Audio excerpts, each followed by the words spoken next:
Okay, so this is going to be ridiculous trying to film on a phone and I'm going to have to keep pausing it, but I've already done this photo before, so I know how it's going to come out, just to be on the safe side. But, yeah, this is going to be really tough.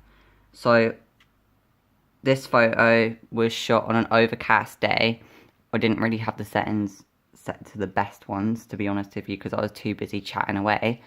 But I prefer shooting on cloudy days because I find the sun can reflect off dogs' coats and that can like really just be unpleasant to look at. But obviously I've got Chris's arm in the way here, so all I'm going to do with it first is just crop it. I tend to crop out any dead space, like I don't always have the dog the centre of the photo. It really just depends on how you're trying to frame the picture. I have a few photos of this, but this piece of heather or whatever it is keeps getting in the way. So this is like the best shot Can you not? Lupin! Hey, don't do that. Anyway, yeah, all I'm going to do with it is basically, with all of my photos, I duplicate the layer and then I merge it every time, just because, well, to be on the safe side, to be honest with you. So I'm going to duplicate it, and then I'm going to go into curves, because it is quite a dark photo. And all I'm going to do is bring it up over here, and maybe down.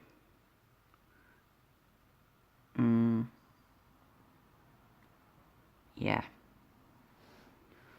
Okay, so once I've done that, I just merge it. If I find like I've done too much with the curves, I will turn the opacity of the layer down, but I don't really want to with this one. Can you stop fidgeting just for like 10 seconds? So all I'm going to do again is duplicate the layer, and what I like to do, I don't do this with every photo, but I will take the lasso tool over here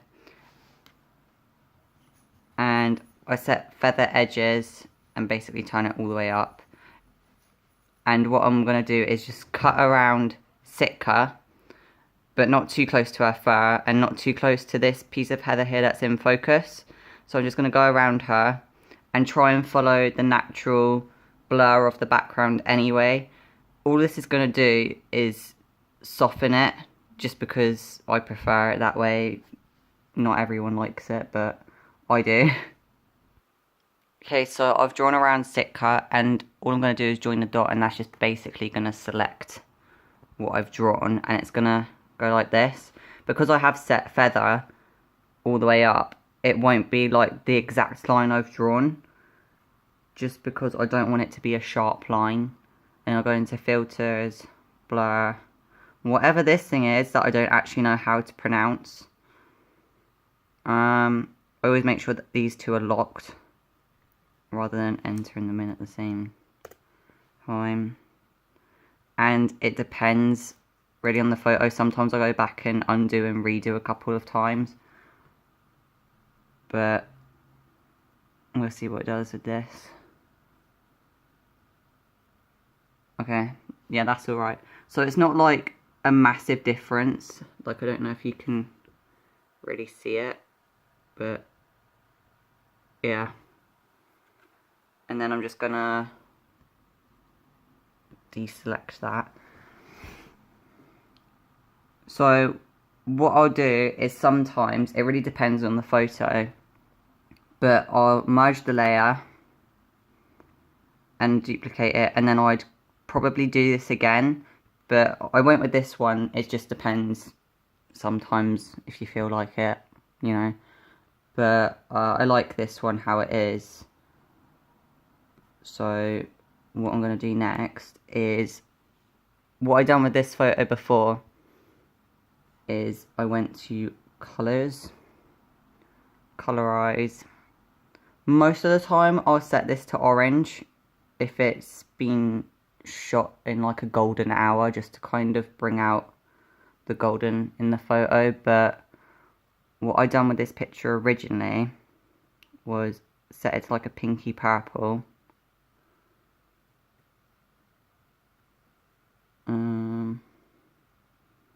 Depends how intense you want it.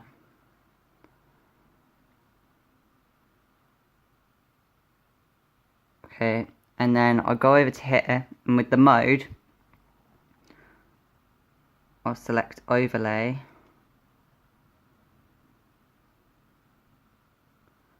Okay, so it's basically turned the whole photo purple. It's given it like a purple tint. What I'll do is I'll take the rubber and I'll have the softest brush that there is. And all I'll do is I'll basically rub out Sitka and I'll rub out this tree line over here. And what the most difficult part with this one was trying to like get in between all the branches here, but that's all I'm going to do with it. Right, I've finished rubbing it out, and all I'm going to do is turn the opacity down on this layer, just because what will happen is that when I do upload this and go to post it to Instagram through my phone, it will be way too intense.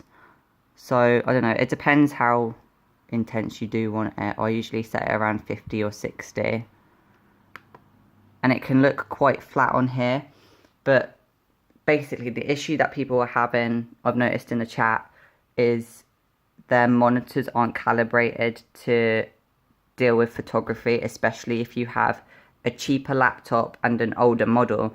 Now in the case of my one, I've got a Toshiba, so it's cheap brand anyway, and this is also a 3-year-old computer that's been repaired numerous times, so I can't calibrate it. I don't know, maybe you can, but I haven't found a way to. So it is a bit of trial and error with some photos. You edit them and then look at them on your phone and they can be completely different, but I'm going to show you what I'll do, or tell you what I'll do anyway, once I've finished editing this on the computer. But I've merged a layer and I'm going to duplicate again. You don't have to do this next step, but I do because I have got the GIMP add-on. It's just like an extra step. It doesn't really do an awful lot to the photo because you can redo this anyways when you edit it in Instagram. But I go down to high pass, bring the radius up, and bring the contrast up, and wait for it to load.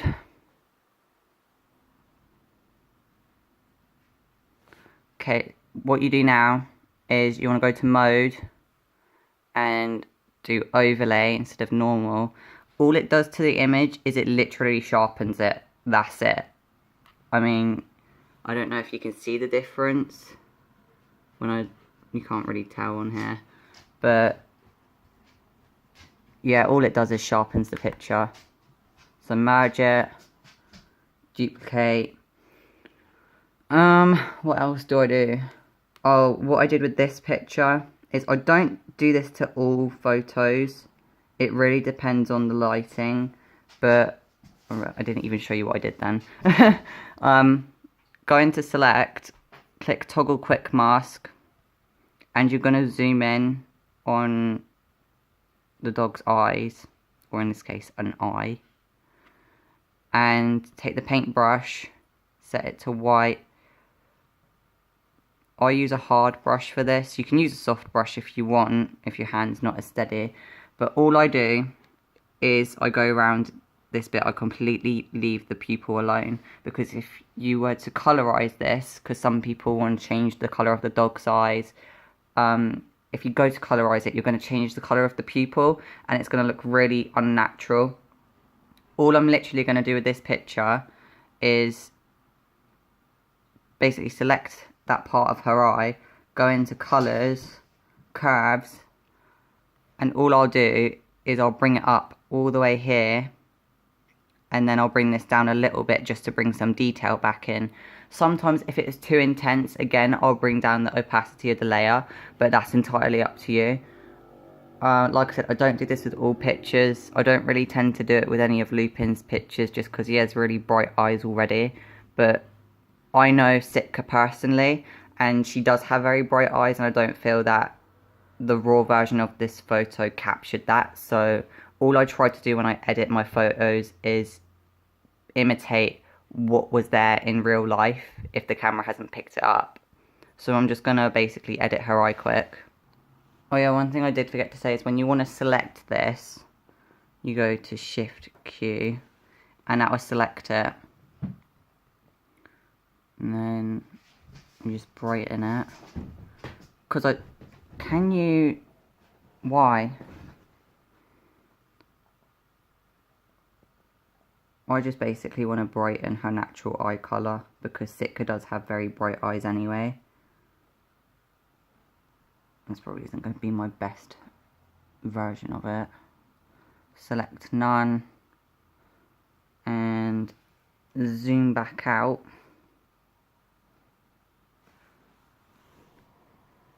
And her eye's going to look way brighter, which you can probably tell when I remove it.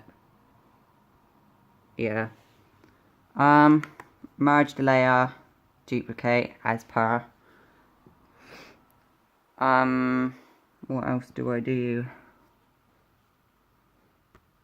I'll go into filters, light and shadow, lighting effects. And this is why I love to shoot in like cloudy or overcast weather. If I am shooting in sunlight, I will shoot against the sun just because I can then enhance the backlight that's in the background. But with this one, I am going to add it artificially. And all I'm going to do is make the distance bigger. So let me see what I'm doing. And this blue dot, I don't like to have it on the photo just because if you do have it on the photo, you have this really, really intense bright light. And I just don't like it. It's too harsh. It's not pleasant. And all I do is, in this case, you can't really see any direction for light hitting her. There's no contrast in the picture. So, literally, all I'm trying to do is highlight Sitka's features. I want to highlight her face. But where I would put this, if there was sunlight in the picture, is I'd obviously put it where the light was coming in, and I would want the light to then basically just reflect off whatever it already is. And it does take ages to load. Okay, so it's loaded, and all I do is I take the rubber again, set it to the softest brush, get quite a big brush, yeah, and I'm going to turn down the opacity of the brush, and all I'm going to do is just take some of that light off of her face so that it's clearer. And sometimes I do go along the body. What you can do is, if this light is too intense, you can bring down the opacity on the layer, but I leave it on a normal layer. But the difference it makes is so huge. I mean, you can see like how incredible that difference is already. Because it also does put more shadow down here. So you've already framing the picture. Duplicate your layer again. Actually, I tell a lie. You're going to want to make a new layer. Have it on transparent. And go over here to the gradient tool. Select black. Down here, you have all your different types, and I choose this one. And all I'm going to do is drag from the corner straight up. Maybe a bit more. Okay, basically what I'm going to do is drag it all the way up to as far as I can go on my screen. But I can't do that while holding a phone. And I'm going to do that to this side and this side. So this is what it's going to look like. You're going to change the mode of the layer to overlay. And bring the opacity down. It depends on the photo. I'd say for this one maybe about 55. Gonna take the rubber, turn the opacity up, not all the way, and gonna have a super big brush. And all I want to do is take away the shadows off of Sitka's face, and I also want to keep this light here bright. And then all I'm going to do is merge that layer. Well, I'll show you like the difference it does make. So it just basically brings more attention to Sitka rather than everything that's going on around here.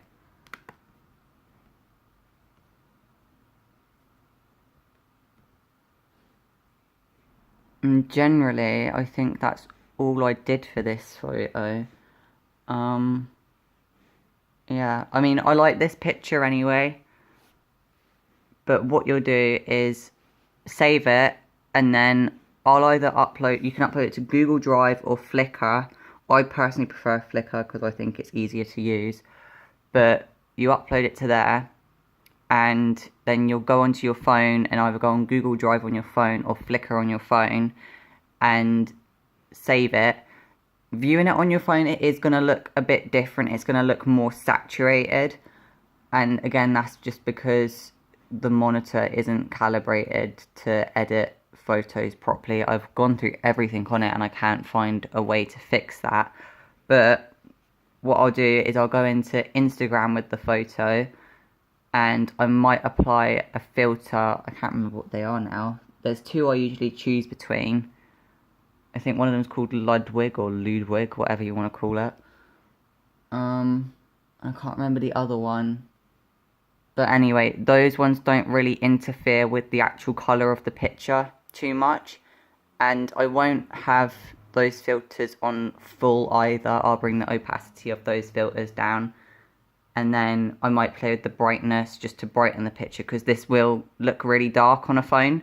So I'll brighten the picture, play with the highlights and shadows a bit, maybe play with the structure of it. And that's it, to be honest with you.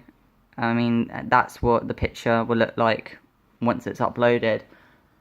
But a lot of it is just trial and error, I think, personally. I mean, I never used to be able to edit like this. I didn't even know how to use GIMP. I didn't know how to unlock all of the different features on it. And I probably still don't know how to use it all at the moment.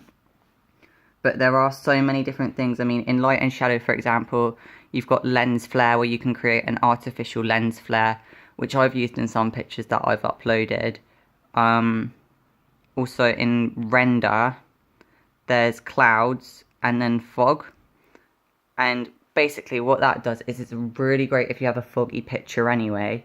But you can choose the colour of the fog, and you can choose the turbulence. It basically changes how soft or sharp that fog looks. I always have it quite soft, and you can, like I said, you can choose the colour of it to match the photo.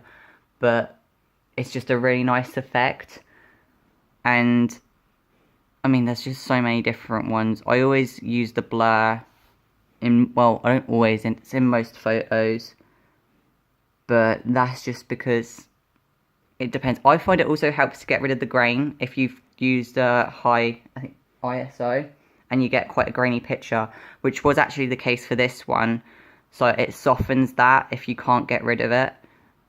But I also find it quite handy because it brings more attention to the subject. There's nothing else that I can really think of that I do that's any different. Oh yeah, if I do want to play around, like, for example, if I've got a photo that's too green, or, you know, any colour in it that's too intense and I don't like the look of it, you can go into colours and hue saturation. And what you can do is, you've got your colour wheel here, and you can select one and bring the saturation of that down. So say, if you had like a lot of yellow in a picture and you didn't like that, you can bring the saturation of that yellow down, and then it will basically make all the other colours pop, and that yellow won't be so unpleasant to look at. But I've only done that maybe to 1 or 2 photos. But yeah, that's basically all I do.